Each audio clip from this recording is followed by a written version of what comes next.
What is happening, everyone? I hope everybody is having a flawless day, if not better. I don't know if you can have a better day than a flawless day, but I hope everybody's having a great day. I may have explained it in another video how I can't wait for OBD3 because OBD2 just doesn't seem to hit the spot for me. Subtle changes that are happening to the Z, one of which, this was my old radio. I had to actually hook up my phone via the 3.5mm jack, which ended up ripping out because I use my car for work right now. So I got a new one of these and was able to install that as far as that goes. And now I have navigation and Android Play in my car, which is fantastic. It is a tremendous upgrade, and I love the Pioneer sound system, so absolutely love that upgrade. And when I say that I have been using my car for work, I really mean that I've been using my car for work.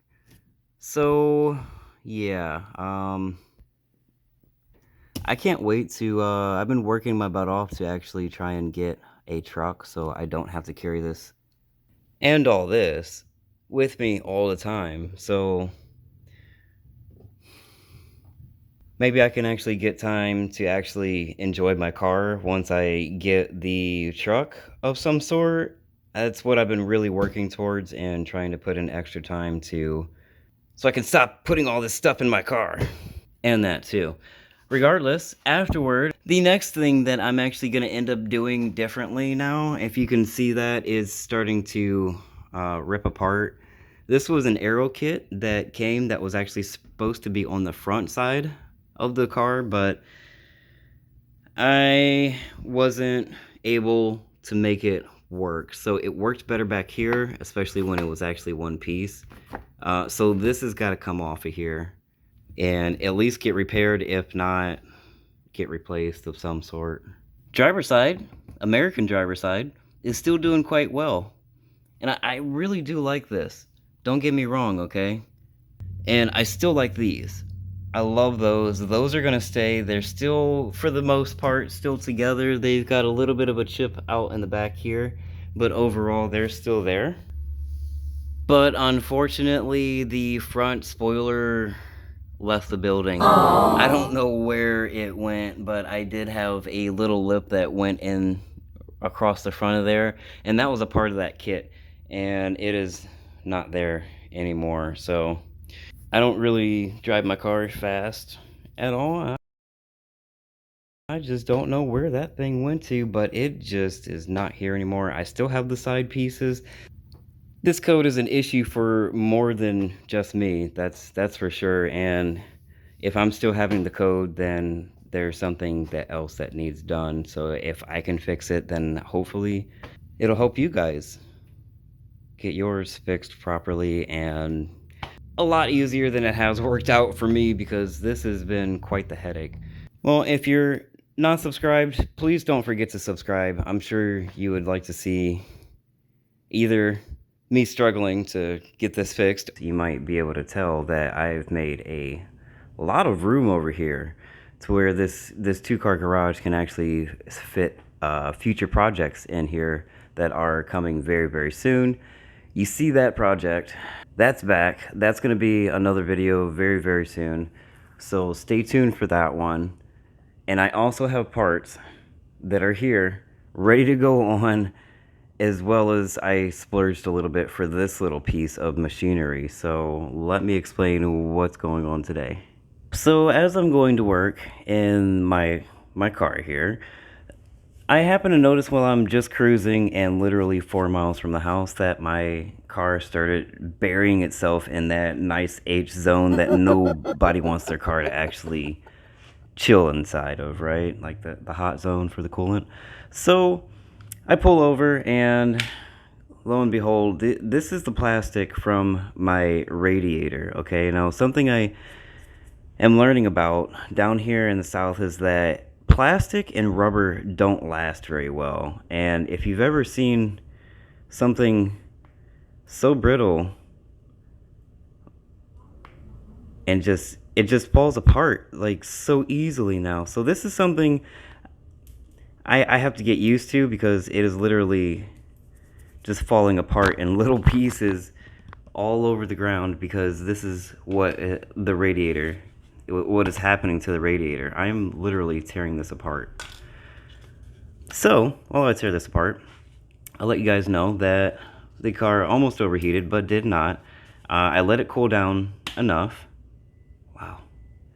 And what happened was the fact that usually down here, since it's been like 106 degrees lately, while I'm out, I'm running the AC. The AC fan, because the 350Z has two fans, it's running that high fan for the AC, not the primary one for actual cooling the car down. So this one's running all day long for the AC, and this one was blown out, the primary fan. Okay, so because of that, next thing I know, I woke up and tried to start traveling, and I did not want to use my AC because it consumes more gasoline than not running it. So my car started to overheat because I wasn't using the AC. So, just like I was showing you before, I have parts here, and that should be the fan assembly. Brand new fans, new shroud, everything right there. Not the aluminum one that I wanted, but I'm not paying 250 bucks for an aluminum fan shroud. Come on. Anyway, this is a one I found off of eBay. It was about 80 bucks. I'll try and put the price up of how much I actually paid for it out the door and shipped to me up here somewhere, maybe in some point in time. And that's going to be up there, and this is pretty much should be a good replacement. So let's see what's in the box.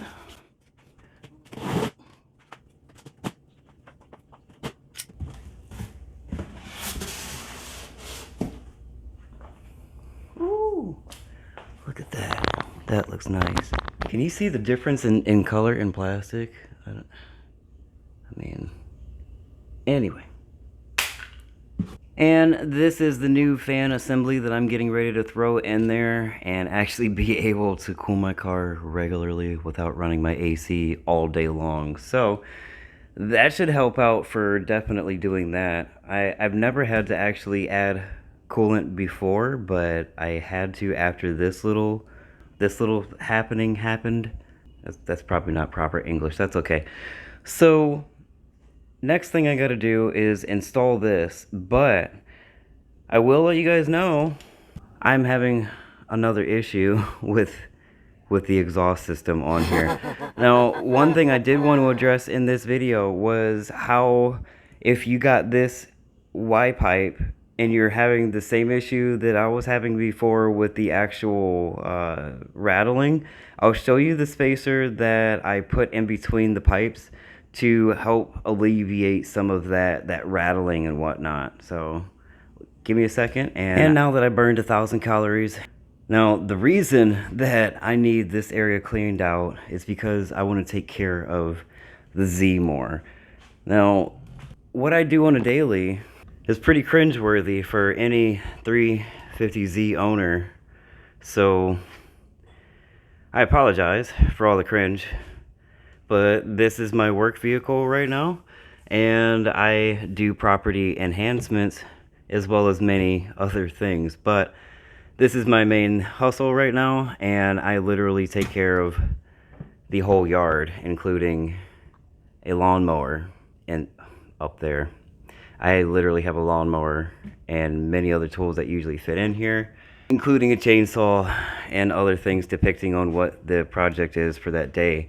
This is usually what what I am going through, is trying to actually put a lawnmower inside of here, which is, it amazes a lot of people.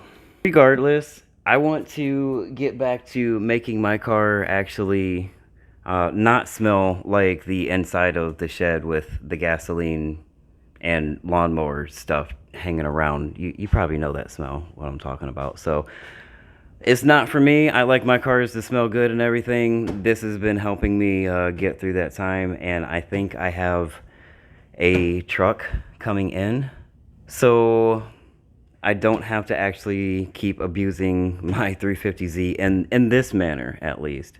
I should be able to drive it daily and have my door card on and everything else, but yeah. So that's where that's at. I don't like the way that is, or having to drive it with, all the lawn equipment in there and everything. But that's why I daily it every day right now at this very moment, which is a really, really good suggestion via the subscriber. I really appreciate that. At the end of each, video that I'm working on things or anything like that, I will try and give you guys mileage updates as well with the update. So this one, as of right now today, it is sitting at 203,855 miles on the body. The motor has 55,000 less than the actual body, so do the math, and there you go. That's how much the actual motor has, but regardless, that is there. It's about 200, it is 203,855 miles on this. So every time that I get something done to this or change it or update you guys, I will definitely throw the mileage in there for you. So that's a wonderful suggestion. Updates like the mileage on the Honda Civic, if you've seen that episode. And this one is running really, really strongly and starts up like a charm. It still has the code on for the catalytic converter, so I will end up getting one of those, but this runs really well, and right now it sits at 223,305. But back to the 350Z, I think that as soon as I get done with that, I think I want to get rid of those. Now, the only reason why I want to get rid of that, which I like it, but this side has now split. So, somewhere around 70 miles an hour, I'm guessing it's pressing down pretty far, and I'm not trying to have pieces flying off of my car and hitting people behind me. Whether you can legally sue me for that or not, I'm not that type of person. So I'm going to go ahead and take these off of both sides. That should be pretty easy, hopefully. Let me show you this. As you know, I have been fighting, most of us, have been fighting this P2A00 code back and forth. Now, one of the things that it can be is it basically sorts around a intake leak or an exhaust leak. It could be a leak, okay, instead of an actual injector or something in between there, right? Well, I went ahead on a budget, because nobody's rich here. I went ahead and got this little piece of machinery off of Amazon. Now, this little piece of machinery ran me about $80. I will put the correct price up there. But this right here is a smoke leak detector. So this thing creates a buttload of smoke. And I'm going to use this thing to go ahead and try and figure out where the rest of the leaks are in this system and attack them directly, because this is actually showing me where to go, which I find this is going to be so much easier in making things findable as far as any kind of intake leak or anything that's going to set that code to kill the performance, because I would really like to hit the gas and not worry about, my motor blowing up so much. I mean, I know it is a VQ and everything, but still the same. I want this to have the best chance that it can, and having the check engine light on for something like a P2A00 and then trying to go, slip and slide.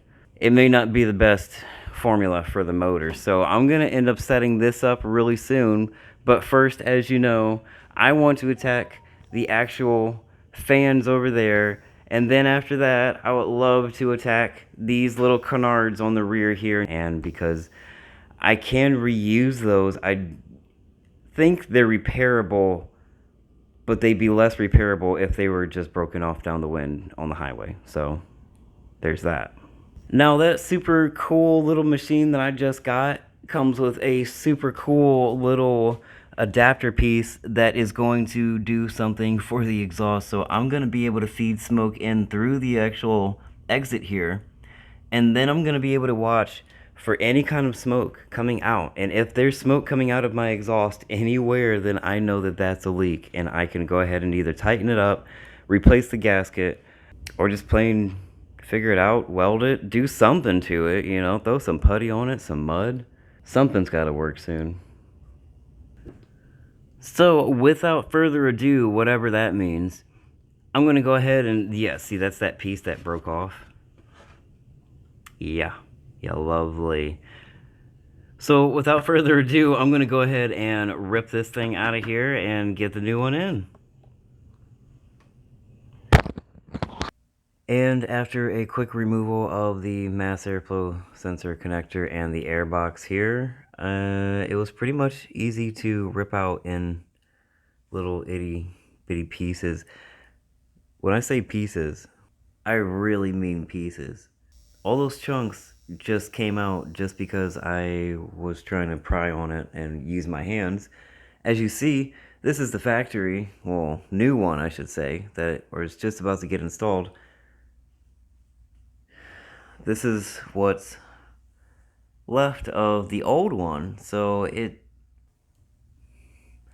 a little bit different than the new one. So I'm going to go with this and throw this away actually. And after a quick install of the radiator fans, I'm going to go ahead and take these off of both sides of the rear.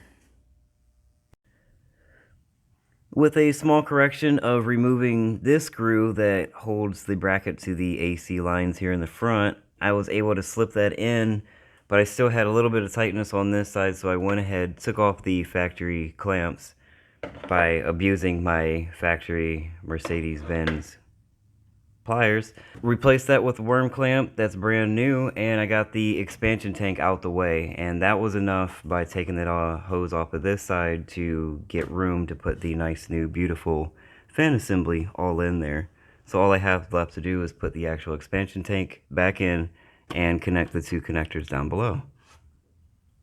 And this is what it all looks like with the new worm clamp, the others removed, and the new very nice and very rigid plastic fan assembly connected down below and ready to go.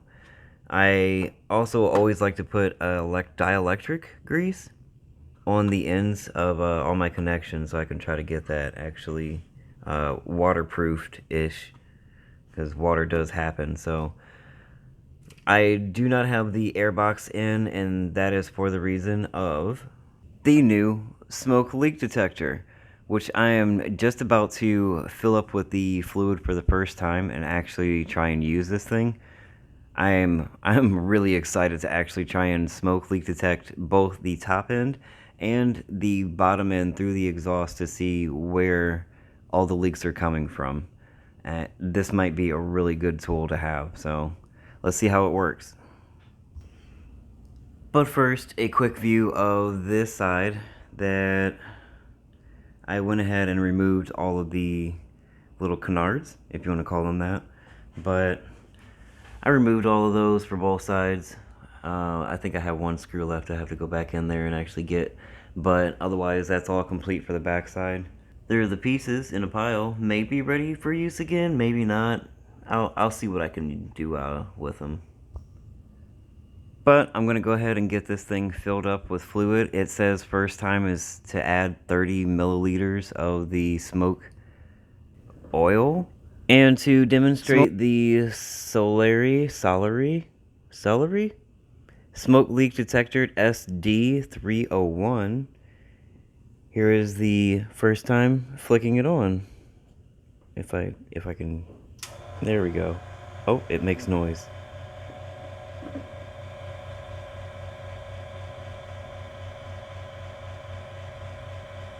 Nothing yet. Oh, I can see it. That doesn't take long to start at all. Oh yeah, you can definitely start this up. Tell where that's coming from. All right, I'm not gonna run that long. That smells. It doesn't smell horrible, but it doesn't smell great. I don't think you want to be using this in the baby's room, just saying. And with the purchase in the kit, this little triangle comes right with it, which fits right to the, just barely, but fits right in the intake here. And I'm going to go ahead and smoke the intake because I'm not going to start this. I mean, I've heard rumors that if you have a whole bunch of this smoke inside your engine and you try to start it, bad things happen. So here we go, trying to see if there's a leak coming from anywhere on the intake side of this 350Z.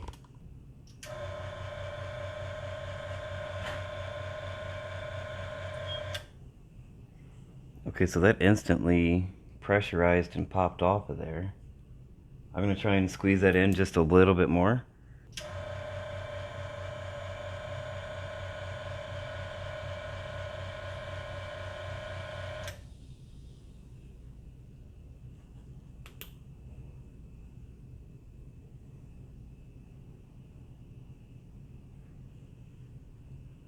Let me reconfigure.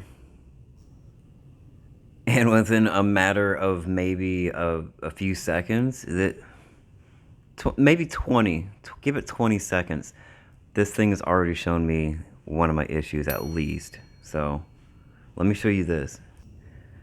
So nothing special going on here. There is a battery down below that I didn't want to hook up to that one just because I didn't want to draw it down and make it weaker over time. So I've got a shot battery there hooked up there. There's a nice little on-off switch right here. Alright, so I tightened that down on there, so then maybe I can show you this.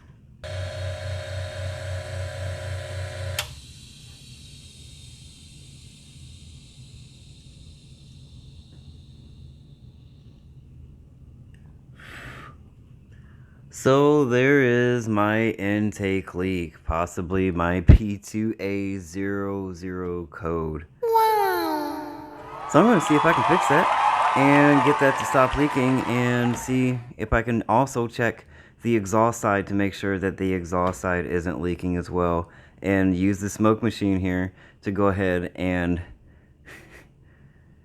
see if there's any direct leaks that I can solve right here, right now. And even on a budget, I don't think I can ever recommend something like this. This was just to get me out of a tight spot, and then I forgot about it. And of course, this is exactly where it's coming from, is the bond in between those two right there. It's just two, and then there's an actual piece of pipe in there, but that's exactly where it's leaking from this time. So what I did, still on a budget here, from the time that I replaced the motor before, this hose right here, I had an extra one, which happens to be this right here that I'm getting ready to reuse for in replacement of what was there. So this is out the door. No more of that one. This is the other side of it, kind of cut off, if you can kind of see where this little one came, and then it kind of matches with that up there. So I use this bottom half portion right here, and now I'm going to see if I can get that fit on there and clamped on, and see where it goes from there. Smoke test it again after I put the intake tube back on, and see if there's anything else from the intake side of this, if there's any other leaks that I should try and fix. And just in case you were wondering about how many wires my O2 sensors are, that's definitely 6 on the upstream or towards the motor. That is 6 pin right there. So that is definitely it's not NTK or Denso by name of any sort, but I do remember that those were 6 pin. I'm going to keep pushing on. Nothing else seems like it's majorly leaking, especially like that hose was over yonder that we just replaced over here. So that's all good. And now I'm going to go to the exhaust and try and figure out if there's any leaks down there, and if I can get those mended and fixed to get this P2A00 code to finally go away. Now, while Florida is having a few tornadoes right now, I'm going to go ahead and take my battery setup, my smoke machine, Solary smoke leak detector SD301, and I'm going to go ahead and plug up the exhaust from the rear here, just as easily with that same cone that I used for the intake. And it's actually... Now, once that's all shoved in there, I am expecting a few leaks. Now, one of them are right there. If you remember me talking about looking for carbon footprints or carbon marks of some sort, that is a perfect example of what I would be looking for a telltale sign that I have some kind of an exhaust leak. So I'm going to go ahead and connect the smoke leak detector, and from the backside or the exit of the actual exhaust there, I'm going to go ahead and introduce a bunch of smoke into the system to see where this is exactly leaking at. One of which is going to be right there. I assume that there's going to be a few pinholes in the area where I was actually welding at and trying to keep this thing together. So I'm going to guess that there's going to be a few up there. I'm hoping nothing at the headers and that the only leak is back here at this point. So after I do that, I'm going to go ahead and show you guys, if you happen to have picked this same exact unrevised part from Flashark Up, how to install a very, very simple and cheap spacer to try and eliminate or minimize the rattling that is happening from there. And when I say that it is really raining out here, it really is. This is the beginning of the storm. And I've got pieces hanging down. I don't think their camera really shows justice to what's going on out here, even right now at this moment, even though it's part of the calmer part of the storm. But now that the garage is half soaked, like a lot of bit over here, I'm going to go ahead and show you a perfect example of this smoke machine in action. Here is the exhaust I did a long time ago that I needed to complete super fast, but here's an example of this turning on right now. You see how it instantly starts bellowing smoke from there.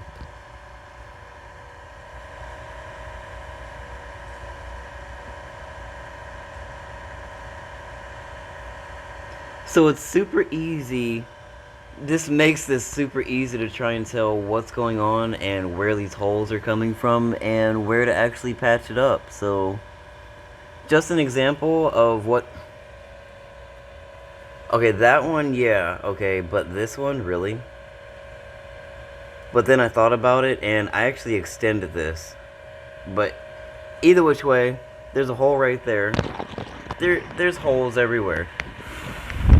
You just gotta blow it away and figure out where it's going from. And that is the magic of a smoke machine, minus all this extra smoke that's happening right now. The worst part about that smoke machine so far is if you have ever had one of those old school train sets that used to make the little choo-choo, you know what I mean? The little smoke or whatever going across. It smells exactly like that, but a hell of a lot more. You'd probably have to have like 15 trains running to get the amount of smell that I'm getting out of this oil and from yeah, that. So that's like about the only negative side of it. Otherwise, it seems very, very helpful. So I'm going to go ahead and try to figure out exactly where these leaks are coming from on the front side of all of this. Hopefully I can figure that out with the leak detector. I may have already hit that P2A00 code problem with that being that pipe up top that I've never replaced before.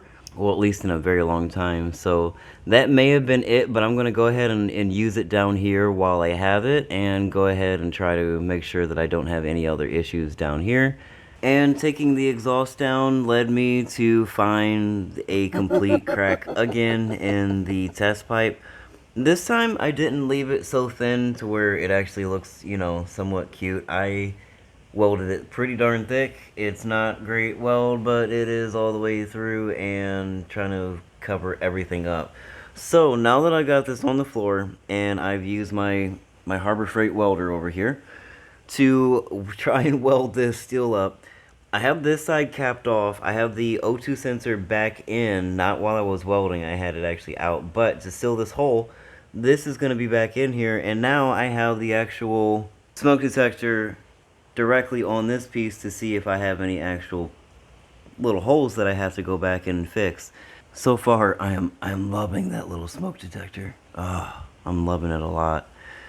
So let me see if I can set this up. Alright, so the idea is that a bunch of smoke will come through this side. It will let me know if any kind of leaks are coming through this area.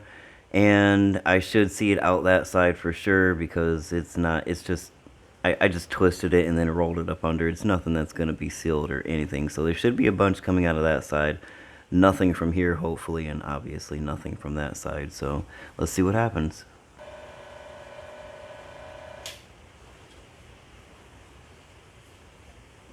No, where's my flashlight at? Crap.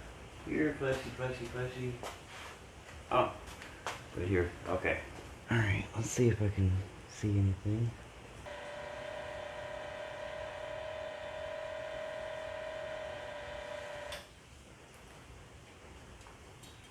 So all along this back seam here needs to be welded up more. See if there's anything more I can see. Oh yeah, you can clearly see that. Okay. Okay, so I got a bunch more welding to do. And after another battle of trying to weld over top of welds that are welded together, this is the final round of what I'm going to do this time to try and make sure that this stays together. Make sure you don't touch hot welds. A little bit of cold water definitely goes far as kind of trying to cool anything down. Now, if you have this pipe and you are experiencing some kind of rattle that is annoying and it sounds like it's coming through the floor, it's because it is hitting the floor. It's the mount. This is the trans mount. Try to give you a little bit of where I'm at here. The trans mount here, this is what I had to modify. I have another video before showing the fact that I cut this down. I just kind of shaved it down just a little bit, and it helped a lot because this pipe naturally just...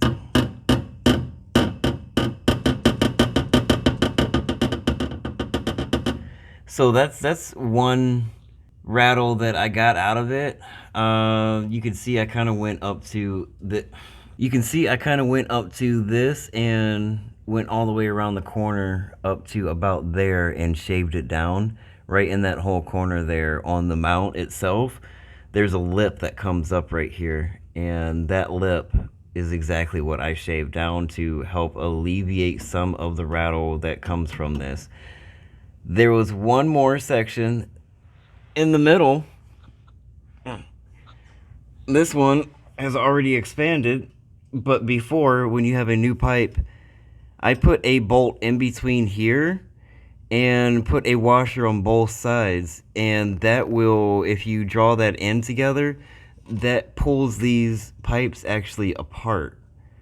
And that helps actually take stress off of the flex pipes here because they are still the old design. I'm trying to talk with them to get them to realize that this seems like it's not just like a me problem, it is a manufacturer error. So I'm trying to get them to see that this is that issue, and hopefully if they at least don't send, you know, people who are affected a new revised pipe, then at least fix it for future reference. For future purchases, for future customers, fix it. So that'll be the one off of the actual mount, and then you have the other one that is kind of in between here, there is a bolt that just throw like any small, literally any small bolt and nut with two washers, one washer on top, one washer on bottom, and just kind of cinch it together. And as you cinch it together and pinch that nut and washer together, it'll start to separate more and more. And you just want a little bit in between. I'd stick it here, I don't know, maybe that far, 3 inches, 4 inches maybe, down the pipe here, and use that for a while to actually take the stress off of everything and let it expand. Once I did that, that was the two rattles that pretty much this was having an issue with. It seems honestly like if they just pushed this pipe down, welded it just down just a little bit more, then it wouldn't have put so much stress. But I mean, it was in like that at first, and now it wants to naturally lay out more, which is awesome because it got the heat cycles from the test pipe. But unfortunately, as you see, it broke my test pipe in the same spot again. So it's welded a heck of a lot stronger. I'm hoping that this works. It's about 1 a.m. right now, and I'm getting ready to try and finish this project up and take this first thing in the morning to test drive it. So pray for performance, and the fact that I'm hoping that pipe upstairs, or not upstairs, but connected to the intake, was the P2A00 code that the computer was trying to tell me about for a very long time. Maybe that's the pipe that's loose on yours, because it was the original, I think, was loose. So either way, check that pipe out, that intake pipe, to see if it's bad on yours for the P2A00 if you're still having that issue.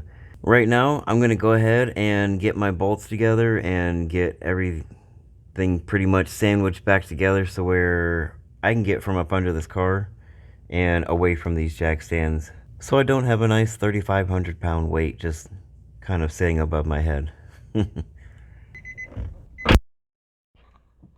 Alright guys, it's been a few cycles, probably about 8 cycles or so, heating and cooling, and I got the big scanner out. My check engine light is back on, though I do know that I have an evap code for that rear canister back on the back right. So now I'm going to go ahead and see what that check engine light is for. Really hoping that P2A00 is gone.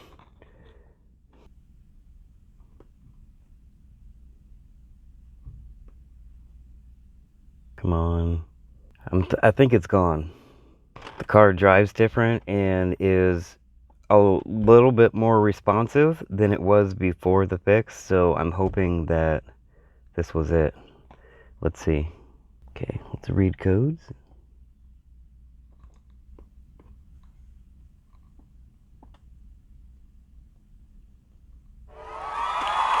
Oh my, I think it's gone. I think that was it.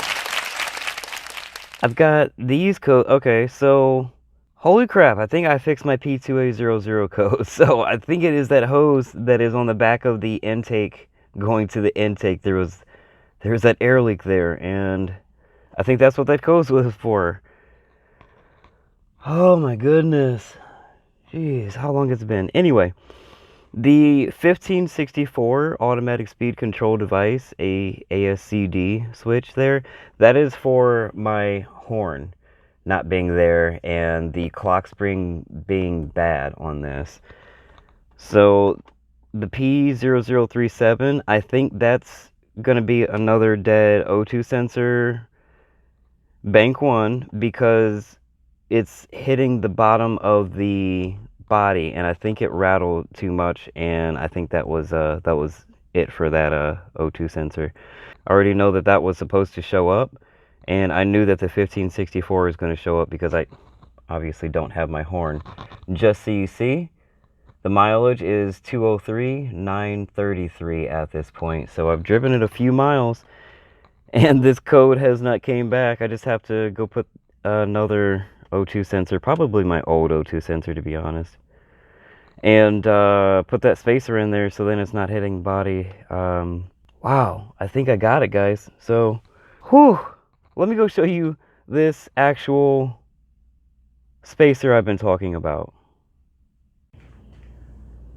All right, good time to have your seat out and on the floor, so then I can actually show you the complete, with that right there, the complete assembly for the spacer for this thing that I used, okay? And obviously I have an example here as well as my card, but it's hella easier to see right here on the floor. So, as you know, that teardrop comes to a pinpoint in the front here, okay?